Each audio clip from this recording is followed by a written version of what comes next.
నమస్తే అమ్మా. నమస్తే అమ్మా. అమ్మా, ఆడవాళ్ళ గురించి మనం మాట్లాడుకుంటే ముఖ్యంగా ఆడవాళ్ళు ఎక్కువ టైం గడిపేది వంటగదిలో. అయితే వంటగదిలో కూడా కొన్ని చిన్న చిన్న తప్పులు జరుగుతూ ఉంటాయి. అలాంటి తప్పులు జరిగినప్పుడు లక్ష్మీదేవి రాదు అని చెప్పేసి అంటూ ఉంటారు. ఆ తప్పులేంటి? ఎలాంటి తప్పులు చేయడం వల్ల లక్ష్మీదేవి రాదు? ఇక్కడ సంగతి చెప్పాలమ్మా. వంటగదిలో ఆడవాళ్ళు ఉంటారు అన్నది ఒకప్పటి మాట. ఇప్పుడు వంటగదిలో మగవాళ్ళు కూడా ఉన్నారు, ఒకటి. రెండోది, ఆ తప్పు ఆడవాళ్లే కాదు మగవాళ్ళు చేసినా తప్పే. కనుక వంటగదిలో చెయ్యకూడని తప్పులు ఏమిటి అన్నది మనం చెప్పుకోవాలి. అయితే ఎక్కువ సామ్రాజ్యం ఆడవాళ్ళదే కనుక అది దానికి వాళ్ళకి చెప్పారు. చిత్రం ఏమిటంటే ఉద్యోగం చేస్తే కూడా వంటగది ఆడవాళ్ళదే. అది అవునమ్మా, అదే కదా. సరే, మొత్తానికి ఈ సామ్రాజ్యం మీద ఆధిపత్యం ఆడవాళ్ళు వదులుకోలేకపోతున్నారో లేకపోతే అక్కడికి వచ్చి తమ పెత్తనం చేయడం చేత కాకపోయిందో మగవాళ్ళకి తెలియదు, కానీ ఇంకా అక్కడ మిగిలిపోయింది. ఆ ఒక్క చోటుని మాత్రం మగవాళ్ళు ఆడవాళ్ళకి వదిలేశారమ్మా. వదిలేశారంటే ఎందుకు? చేతకాక వదిలేశారా, వీళ్ళు వదిలిపెట్టలేదా? రెండు ఆలోచిద్దాం. అవును, సరే వదిలేసేయండి ఆ విషయం. మొత్తానికి అది ఆడవాళ్ళ సామ్రాజ్యంగా, అసలు వంటిల్లే కదమ్మా, ఇల్లంతా కూడా ఆడవాళ్ళ సామ్రాజ్యమే, అందులో అనుమానం లేదు. ఎందుకంటే గృహిణి అన్నారే కానీ గృహుడు మొదలైన పదాలు ఏం లేవు మనకి కదా. ఇల్లాలు అన్నారు కానీ ఇల్లాడు అని మగవాళ్ళకి లేదు. ఇంటికి సంబంధించి ఎప్పుడు కూడా ఆడవాళ్ళతోనే దానికి ప్రమేయం వస్తుంది. అలాంటిది వంటింట్లో చేయకూడని తప్పులంటే అశుచిగా ఉండకూడదమ్మా. ఎందుకంటే ఆరోగ్యానికి హాని కదా. ఇంటిల్లిపాదికి అనారోగ్యం ఉంటుంది వంటింట్లో బాగుండకపోతే. బూజు పట్టనీయకుండా చూసుకోవాలి. బూజు పడితే దాంట్లో ఉన్న సాలీడు లేకపోతే అందులో చిక్కుకుపోయిన ఏగో దోమో కిందకి పడ్డాయంటే దానివల్ల ప్రాణాంతకం అవుతుంది అని చెప్పలేం, కానీ అసహ్యం కదా. అవునమ్మా, ఎన్ని రకాలైన వ్యాధులన్నా రావచ్చు. ప్రాణమైతే ఆ క్షణాన పోకపోవచ్చు, విషం కాకపోవచ్చు, కానీ దానివల్ల ఎన్ని రకాలైనటువంటి అనారోగ్యాలు వస్తాయి. సాలీడు ఉండేటప్పటికి దాన్ని తినడానికి బల్లి వస్తుంది. బల్లి వస్తే బల్లి వదిలేటటువంటి విసర్జించే దాని గొద్దెలు అంటారే, అవి ఎక్కడ పడితే అక్కడ ఉంటాయి. మరి అవి ఎంత అసహ్యం. అవి ఎక్కువ అనారోగ్య కారణం అంటారు. బల్లి పడిన దానికన్నా కూడా దాని విసర్జన ఉంది, అది ఎక్కువ అనారోగ్యం. కనుక బల్లులు రాకుండా ఉండాలి అన్నా ముందర సాలీళ్ళు లేకుండా ఇల్లంతా శుభ్రంగా ఉండేది చూడాలి. ఎప్పుడైతే శుభ్రంగా ఉందో ఈగలు దోమలు రాకపోతే సాలీళ్ళు ఉండవు. అవి తినడానికి సాలీళ్ళు వస్తాయి, సాలీళ్ళని తినడానికి బల్లులు వస్తాయి. ఇవన్నీ చేరిన తర్వాత అక్కడ వాతావరణం బాగుండకపోతే, వాతావరణం చెమ్మగా ఉంటే, తడితడిగా ఉంటే, చీకటిగా ఉంటే ఇది మాకు అనుకూలమైన ప్రదేశం అని చెప్పి చేరే ఉన్నాయి బొద్దింకలు. వంటగది శుభ్రంగా ఉండకపోవడం వల్ల ఇన్ని జీవులకు ఆశ్రయం అవుతుంది అది. అయ్యో మరి అంతే కదా. ఆహారం మీద మూతలు పెట్టకపోవడం. ఆహారం మీద ఎప్పుడైతే మూతలు పెట్టరో అప్పుడు అన్ని రకాలైనటువంటి వ్యాధులు వచ్చి ఉంటాయి.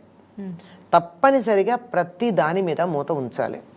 అందులోనూ ఏదన్నా ఒక వస్తువు మీద ఎప్పుడన్నా మర్చిపోయినా ప్రమాదం కాదు, కానీ ఏదో అనారోగ్యం అసహ్యం ఇలాంటివన్నీ ఉన్నా ఉప్పు మీద మాత్రం ఎప్పుడు మూత లేకుండా ఉంచకూడదు, కొంచెం సేపు కూడా. ఉప్పుకి పూర్వం ఏం చెప్పేవాళ్ళంటే ఉప్పు తొట్టెల్లో వాడేవారు కదా, ఉప్పు తొట్టె మీద మూత లేకపోతే దాంట్లో పాములు వచ్చి విషం కక్కుతాయి అని చెప్పేవాళ్ళు. పాము ఇక్కడికి వచ్చి విషం ఎందుకు కక్కుతుందో నాకు ఇప్పుడు అర్థమయ్యేది కదా చిన్నతనంలో. వెతుక్కుంటూ వచ్చి ఉప్పు తొట్టె ఉప్పు జాడీల మీద ఎందుకు విషం కక్కుతుంది అని. Negative energy. ఉప్పు నెగిటివ్ ఎనర్జీని వెంటనే ఆకర్షిస్తుంది. మనం దిష్టి తీసేది కూడా ఉప్పుతోనే కదమ్మా. నెగిటివ్ ఎనర్జీని ఆకర్షించగానే తీసుకెళ్ళి అవతల పారేస్తున్నాం, దిష్టి తీస్తున్నాం. ఇంకా కొంతమంది ఇళ్లల్లో అక్కడక్కడ రాళ్ల ఉప్పు పెడుతూ ఉన్నారు. నెగిటివ్ ఎనర్జీని ఇలా ఓపెన్గా ఉంటే ఆకర్షించగలిగినటువంటి లక్షణం ఉంది కదా.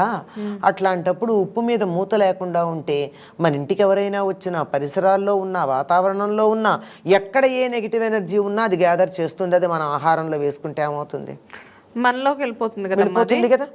అంచేత ఎప్పుడు కూడా ఉప్పు మీద మూత తీసి ఉంచకూడదు. అలాగే కట్ చేసినటువంటి ఉల్లిపాయలు, ఈ మధ్య చాలామంది ఇళ్లల్లో ఉల్లిపాయ లేకపోతే వంట ఎట్లా చేస్తారని అడిగేవాళ్ళు చాలామంది ఉన్నారు.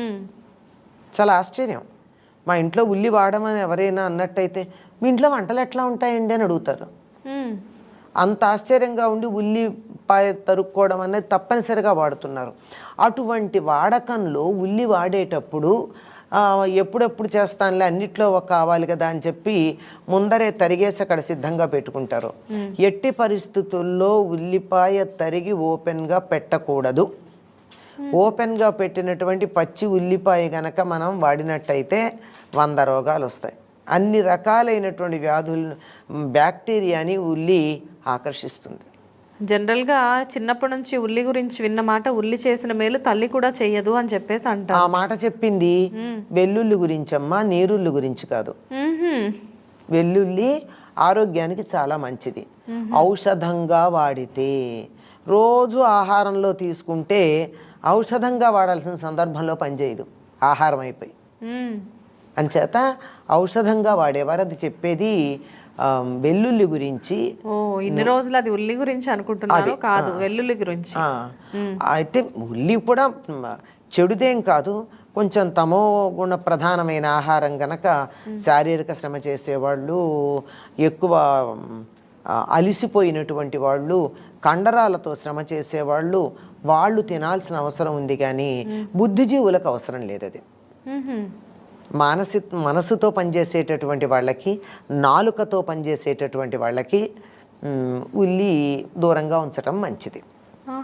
అది అయితే అది దానివల్ల ఏమిటి అంటే, ఉల్లిపాయ కట్ చేసి ఓపెన్ పెట్టారు అంటే అన్ని రకాల బ్యాక్టీరియా అనేది ఆకర్షిస్తుందట. దీనికి ఈ మధ్యకాలంలో మనకు పూర్వులు చెబితే ఆ ఉల్లిపాయ అలా తరిగి ఉంచకూడదు అని చెప్తే మనం నమ్మల. ఈ మధ్యలో డెంగ్యూ వ్యాధి చాలా బాగా ఉన్నటువంటి సమయంలో కొంతమందికి రాలేదు, అందరికీ వచ్చిన ఏమిటి అంటే, వీళ్ళు ఉల్లిపాయలు ఉన్నటువంటి గదిలో పడుకునేవాళ్ళట. ఉల్లిపాయ ఉన్న బస్తాలు ఉన్న గదిలో.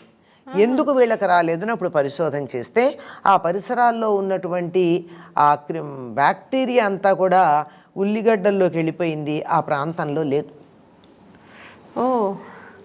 అందుకని బాగా అప్పుడు డెంగ్యూ బాగా ఉంది, 5-6 ఏళ్ల క్రితం వచ్చింది. అప్పుడు చెప్పారు, ప్రతి వాళ్ళు ఒక ఉల్లిపాయ కట్ చేసి మీ గదుల్లో పెట్టుకుంటూ ఉండండి, డెంగ్యూకి సంబంధించిన బ్యాక్టీరియా ఈ దరిదాపుల్లోకి రాదు అని చెప్పి చెప్పడం కూడా జరిగింది.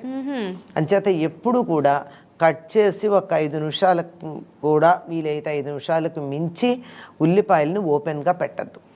ఉప్పు ఎలా అయితే నెగిటివ్ ఎనర్జీని తీసుకుంటుందో, ఉల్లిపాయ కూడా బ్యాక్టీరియా అనేది తీసుకుంటుంది అన్నమాట. బ్యాక్టీరియా, వైరస్ ఇట్లాంటి వాటన్నిటిని ఆకర్షిస్తుంది.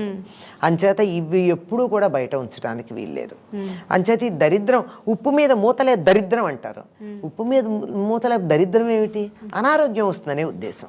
కనుక శుచిగా ఉండాలి, తడి లేకుండా ఉంచాలి, గాలి వచ్చేటట్టు ఉండాలి, గాలి బాగా వచ్చేటట్టు.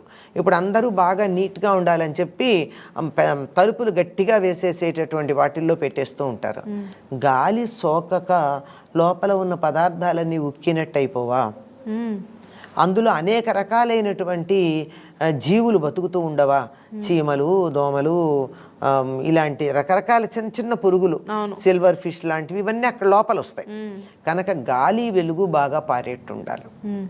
వంటింట్లో ఉండేటటువంటి అల్మైరాలు మొదలైనటువంటి వాటన్నింటికి కూడా గాలి వెళ్ళడానికి తగినటువంటి జాలీలు లాంటివి పెట్టించడమో, లేకపోతే వుడెన్గా మీరు కబోర్డ్స్ చేయించుకున్నా వాటికి చిల్లులు పెట్టి గాలి లోపలికి బయటికి లోపలికి వెళ్ళేటి చేసుకోవడమో చాలా మంచిది. అంతేకాదమ్మా, ఎప్పుడు కూడా కిచెన్లో ఒక్కటైనా కిటికీ తలుపు తెరిచి ఉండాలి. వెంటిలేటర్ ఉంటే మంచిది. బై మిస్టేక్ గ్యాస్ ఏదన్నా లీక్ అయినా వెంటనే ప్రమాదం కాకుండా ఉంటుంది.